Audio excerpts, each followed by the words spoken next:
इस वीडियो में हम आपको दिखाएंगे कि कैसे सपोर्ट और रेजिस्टेंस को परफेक्टली ड्रॉ करते हैं ताकि आपका चार्ट कुछ ऐसा ना दिखे। सपोर्ट और रेजिस्टेंस लेवल्स चार्ट पर सबसे ज्यादा इंपॉर्टेंट लेवल्स होते हैं जिन्हें जानना हर एक प्राइस एक्शन ट्रेडर के लिए कैंडलस्टिक पैटर्न सीखने के बाद सबसे ज्यादा जरूरी होता है। साथ ही साथ हम आपसे शेयर करेंगे एक सिंपल स्ट्रेटजी जो सपोर्ट एंड रेजिस्टेंस की मदद से बना है। 90% ट्रेडर्स अभी भी सपोर्ट और रेजिस्टेंस को गलत तरीके से चार्ट पर ड्रॉ करते हैं।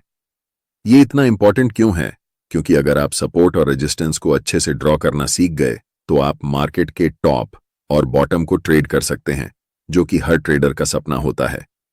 ऐसी ट्रेड्स में बहुत बड़े बड़े प्रॉफिट देखने को मिलते हैं और उनकी विन रेट सबसे ज्यादा होती है। इसे एक एग्जाम्पल के साथ समझते हैं। यहां एक रेजिस्टेंस लेवल है जहां प्राइस नीचे से ऊपर गई है, लेकिन इस लेवल से मार्केट रिवर्स हो जाती है। नेक्स्ट टाइम जब भी प्राइस दोबारा इस लेवल को हिट करती है तो बहुत ज्यादा चांस होता है कि प्राइस वहां से नीचे की तरफ रिवर्स कर जाए। ऐसी सिचुएशन में आप सेल ट्रेड में एंट्री कर सकते हैं और आपको बहुत बड़ा प्रॉफिट हो सकता है। एक बड़ी मिस्टेक जो लगभग सभी बिगनर ट्रेडर्स करते हैं वह है कि वे चार्ट पर मल्टीपल लाइंस ड्रॉ करते हैं, जैसे कि इस एग्जाम्पल में। अगर आप ऐसा कुछ कर रहे हैं तो समझ लीजिए कि आप बहुत बड़ी मिस्टेक कर रहे हैं और आपको सपोर्ट और रेजिस्टेंस के बारे में कुछ भी सही जानकारी नहीं है, क्योंकि ऐसी लाइंस सिर्फ आपको कंफ्यूज करती हैं। सपोर्ट और रेजिस्टेंस ड्रॉ करने का मकसद होता है कि चार्ट्स को इजी करें, जिससे हमें ट्रेड में एंट्री और एग्जिट करने में आसानी हो।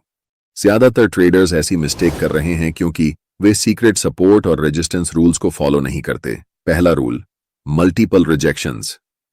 इस एग्जाम्पल में चार्ट को ध्यान से देखिए, जहां प्राइस 3 बार एक पर्टिकुलर लेवल को टच करके रिवर्स हो गई है, जो हमें बताता है कि यह एक मल्टीपल रिजेक्शन जोन है।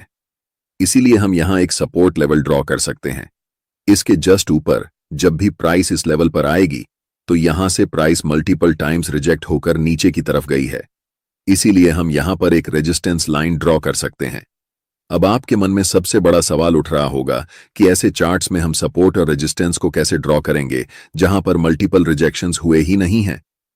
इसे जानने के लिए आपको दूसरा सीक्रेट रूल फॉलो करना पड़ेगा, जो कि ऐसे समय में स्विंग लो और स्विंग हाई सबसे स्ट्रॉन्ग सपोर्ट और रेजिस्टेंस लेवल्स के रूप में होता है।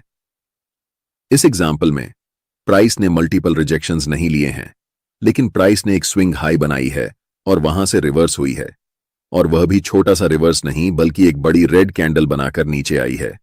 ऐसी सिचुएशन में आप इस लेवल पर रेजिस्टेंस लाइन ड्रॉ कर सकते हैं। नेक्स्ट एग्जाम्पल देखिए। प्राइस धीरे धीरे नीचे आई है, लेकिन इस इंपॉर्टेंट लेवल से प्राइस स्ट्रांगली बड़े बड़े ग्रीन कैंडल्स बनाकर ऊपर गई है। इसीलिए यहां पर आप एक सपोर्ट लाइन ड्रॉ कर सकते हैं, जो इस समय सबसे ज्यादा इंपॉर्टेंट होगा। तीसरा सीक्रेट रूल है कि सपोर्ट और रेजिस्टेंस लेवल्स दोनों हो सकते हैं। सपोर्ट रेजिस्टेंस की तरह एक्ट कर सकता है और रेजिस्टेंस सपोर्ट की तरह एक्ट कर सकता है। इस चार्ट को देखिए, जहां प्राइस मल्टीपल टाइम्स इस लेवल से रिजेक्ट हुई है, इसलिए यहां हम एक सपोर्ट लाइन ड्रॉ कर सकते हैं, और जैसे ही प्राइस इस लेवल को ब्रेक करती है और दोबारा इस लेवल को रिटेस्ट करती है, तब ये एक रेजिस्टेंस की तरह काम कर रही है। हम साफ साफ देख सकते हैं कि सपोर्ट लाइन अब रेजिस्टेंस लाइन बन गई है। चौथा सीक्रेट रूल, जो भी लेवल्स आप चार्ट पर ड्रॉ करते हैं वे लेवल्स करंट प्राइस के आसपास होने चाहिए। जब आप लेवल्स ड्रॉ करते हैं चार्ट पर, तो ऐसे लेवल्स कभी ड्रॉ नहीं करना है जो कि करंट प्राइस से बहुत दूर हों, जैसे कि इन 2 लेवल्स के, क्योंकि हमें इन लेवल्स की जरूरत नहीं है। हमें चार्ट्स पर सिर्फ वही लेवल्स ड्रॉ करने हैं जो कि हमारे लिए अभी काम आने वाले हैं। याद रखें, जब आप बहुत सारी लाइंस चार्ट्स पर ड्रॉ करेंगे तो आप कंफ्यूज हो जाएंगे। इस सिचुएशन में आपको यहां एक सपोर्ट लाइन ड्रॉ करनी है, क्योंकि जब भी प्राइस इस लेवल पर आती है तो यहां से एक रिवर्स मूव जरूर आती है। साथ ही हम इस इंपॉर्टेंट लेवल पर रेजिस्टेंस लेवल भी ड्रॉ करेंगे, क्योंकि प्राइस इन लेवल से मल्टीपल टाइम्स रिजेक्ट होकर नीचे की ओर आई है। चार्ट्स पर सिर्फ यही 2 लेवल्स हैं जो हमारे लिए अभी काम करेंगे। इन सभी 4 सीक्रेट रूल्स को अच्छे से समझ लिया है। अब देखते हैं कि इन्हें लाइव चार्ट पर कैसे अप्लाई करना है। ये जानते हैं। इस एग्जाम्पल में हम यहां एक रेजिस्टेंस लेवल ड्रॉ कर सकते हैं, क्योंकि प्राइस जब भी इस लेवल पर आई है यहां से रिवर्स होकर नीचे की तरफ गई है। मल्टीपल रिजेक्शंस और ये रेजिस्टेंस लेवल अभी इस चार्ट पर सबसे स्ट्रांग लेवल है। इस लेवल को हम इसलिए ड्रॉ कर रहे हैं क्योंकि यह करंट प्राइस से बहुत नजदीक है। हम चाहें तो यहां पर भी लेवल्स ड्रॉ कर सकते थे, लेकिन यह करंट प्राइस से बहुत दूर है, जो कि हमारे काम के लिए नहीं है। लास्ट टाइम जब प्राइस इस लेवल को टच करती है तो यहां से एक स्ट्रांग रिजेक्शन मिलता है और बड़े बड़े कैंडल्स बनाते हुए प्राइस नीचे की ओर गिरती है, जो कि इस लेवल को एक स्विंग हाई बनाती है। यहां पर हम एक सपोर्ट लेवल ड्रॉ कर सकते हैं, क्योंकि प्राइस जब भी यहां पर आई है वह इस लेवल से मल्टीपल टाइम्स रिजेक्ट होकर ऊपर की तरफ गई है। इससे पता चलता है कि यह एक स्ट्रांग सपोर्ट लेवल है। जब प्राइस फाइनली इस सपोर्ट लेवल को ब्रेक करती है और नेक्स्ट टाइम रिटेस्ट करने के लिए इस लेवल के पास आती है, तो यह लेवल अब एक रेजिस्टेंस की तरह काम कर रहा है, जिसे हम कह सकते हैं कि सपोर्ट लाइन अब रेजिस्टेंस बन चुकी है। एक मोस्ट इंपॉर्टेंट चीज जो हम आपको बताना चाहते हैं वह यह है कि ये लेवल्स भले ही लाइंस की तरह दिखते हों, लेकिन यह एग्जैक्टली एक जोन है। ये पूरा एरिया सपोर्ट का काम कर रहा है, इसलिए प्राइस कभी भी एक पर्टिकुलर लाइन पर आकर रिवर्स या फिर कंटिन्यू नहीं करती है। प्राइस इस एरिया में आती है और कहीं से भी रिवर्स हो जाती है। इसलिए जब प्राइस इस पूरे एरिया में रिटेस्ट करने के लिए आती है तो यह पूरा एरिया पहले सपोर्ट का काम कर रहा था और अब रेजिस्टेंस का काम कर रहा है। Look at this, just another example. यहां एक मल्टीपल रिजेक्शंस लेवल दिख रही है। इस एरिया में जब भी प्राइस आती है तो वह यहां से ऊपर की तरफ रिवर्स हो जाती है। इसके ठीक ऊपर एक रेजिस्टेंस एरिया है जिसे हम यहां पर अच्छे से ड्रॉ कर सकते हैं, क्योंकि ये रेजिस्टेंस लाइन हमारे सभी सीक्रेट रूल्स को फॉलो कर रही है।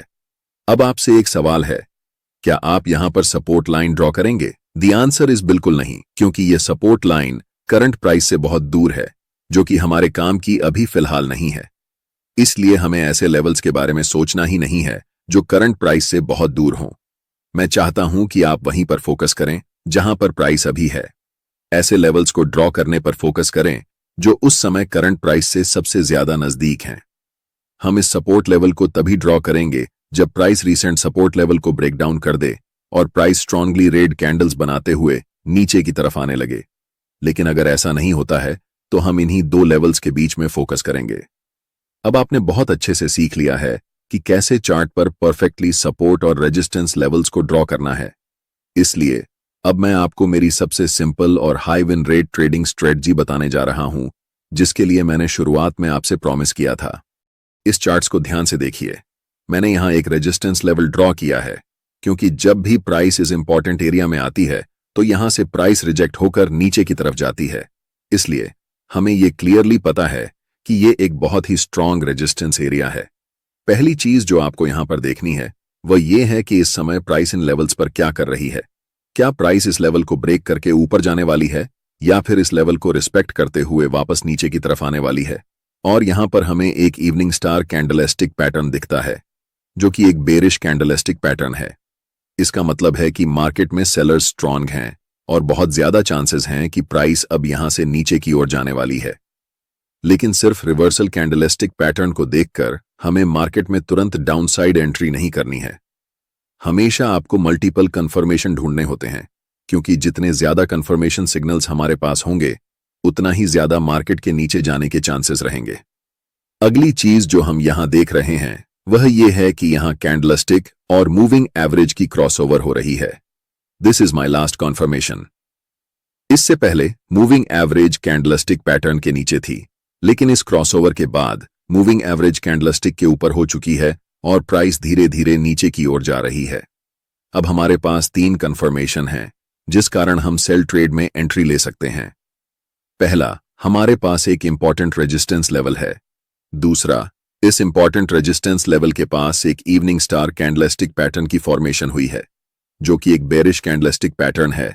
और तीसरा, मूविंग एवरेज क्रॉसओवर है। हम अपना स्टॉप लॉस इस रेजिस्टेंस लेवल के ऊपर प्लेस करेंगे। ध्यान रखें कि कभी भी स्टॉप लॉस को जस्ट कैंडल के ऊपर प्लेस नहीं करना चाहिए, क्योंकि हमेशा कुछ चांसेस होते हैं कि प्राइस फिर से रिवर्स होकर उस कैंडलस्टिक के हाई को ब्रेक कर सकती है।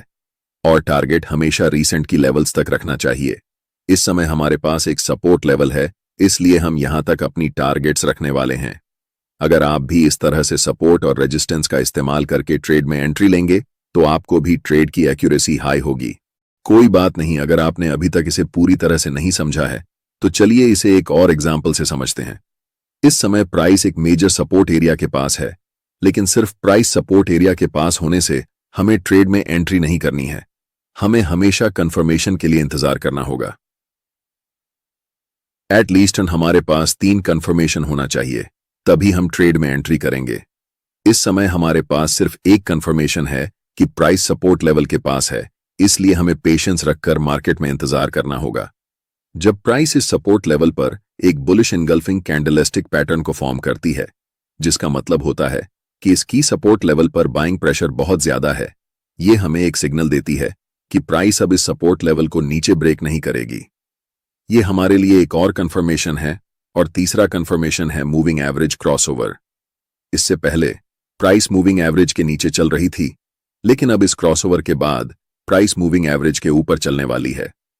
अब हमारे पास 3 कंफर्मेशन हैं जिनके आधार पर हम मार्केट में बाय साइड में ट्रेड एंट्री कर सकते हैं। हमारा स्टॉप लॉस जस्ट इस सपोर्ट लेवल के नीचे होगा और टारगेट नेक्स्ट की लेवल के ऊपर, जो कि इस समय हमारे लिए ये रेजिस्टेंस लेवल है। ट्रेड में एंट्री के बाद प्राइस धीरे धीरे ऊपर की ओर जाने लगती है और जब प्राइस इस रेजिस्टेंस लेवल को टच करती है तो हम मार्केट से निकल जाते हैं। तो यह था रेजिस्टेंस और सपोर्ट लेवल्स पर अल्टीमेट गाइड, जिसे जानना आपके लिए जरूरी था।